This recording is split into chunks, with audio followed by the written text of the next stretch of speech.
During World War II, air superiority became one of the most decisive factors for victory. It was the first time in history that air power played such an important strategic role in a global conflict. In the early 1940s, the United States firmly believed in a specific military doctrine, strategic bombing. The idea was simple, but extremely ambitious. If factories, refineries, railroads, and industrial centers were destroyed, the enemy's war-making capacity would collapse. To this end, enormous bomber formations were sent over occupied Europe. The backbone of this strategy was formed by aircraft such as the Boeing B-17 Flying Fortress and the Consolidated B-24 Liberator. These bombers flew in extremely organized formations called fighting boxers. Each aircraft had several machine guns, and when they flew together, they created a veritable defensive field of fire. A single formation could consist of around 20 bombers protecting each other.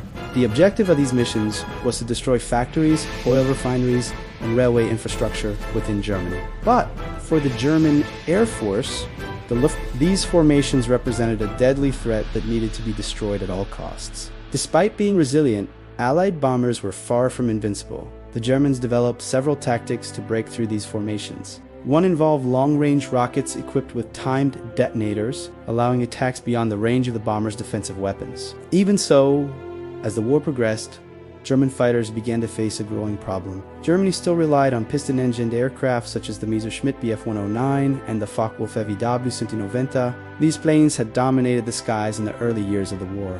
But now they faced new, much more advanced adversaries. Among them was the legendary North American P-51 Mustang, capable of escorting bombers to the heart of Germany, and still engaging German fighters on equal footing or even superiority. The Luftwaffe needed something revolutionary. That's when one of the most advanced weapons of the entire war emerged. The Messerschmitt Me 262, this was the first operational jet fighter in history, and it was frighteningly advanced for its time. Equipped with 4 30mm cannons and air-to-air rockets, the Me-262 could destroy bombers with just a few shots. But its greatest advantage was its speed. At almost 900 kilometers per hour, it was much faster than any Allied fighter. In practice, this meant that German pilots could choose when to attack and when to flee. For Allied pilots, it was like trying to chase a ghost. However, despite all this impressive technology, the road to the battlefield was fraught with difficulties. The Germans began testing jet aircraft as early as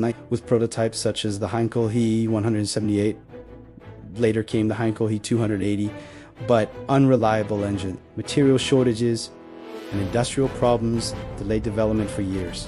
When the Me-262 finally entered combat in 1944, it caused enormous concern among Allied leaders. Strategists like Karl Spass and Jimmy Doolittle immediately recognized the danger. If Germany managed to produce these jets in large quantities, the entire bombing campaign could collapse. But then something happened that many historians consider a crucial strategic error.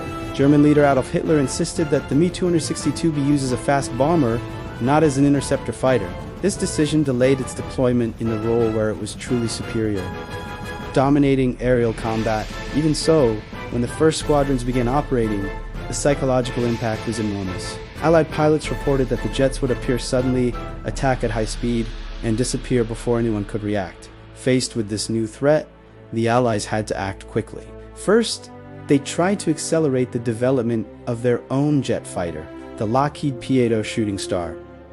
But technical problems delayed its entry into combat. Meanwhile, the Allies launched a massive bombing campaign against factories and bases where German jets were produced. The Germans responded creatively. Production began to be hidden in tunnels, forests, and makeshift facilities. Some aircraft were even mounted on temporary structures to avoid detection. How do you destroy something that is constantly moving, unable to completely eliminate the jets?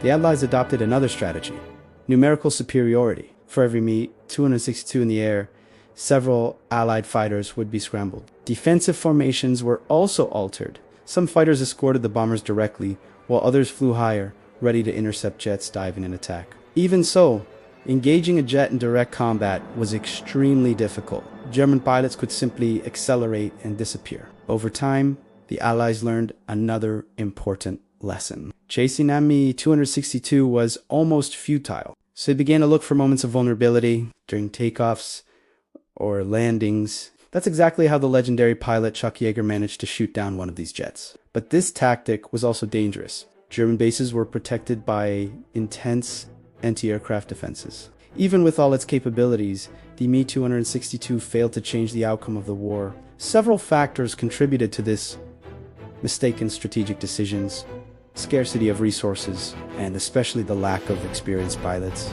Between 1944 and 1945, many of the best German aviators had already been shot down. Many of the pilots who flew the jets were young and inexperienced. Meanwhile, the Allies possessed enormous industrial superiority and a large number of veteran pilots. In the end, the Me-262 proved something important. Advanced technology can be impressive, but wars are rarely decided by a single weapon. They depend on logistics, strategy, leadership, and above all, scale. Even so, the emergence of jet fighters forever changed the history of military aviation. It marked the beginning of a new era in aerial combat.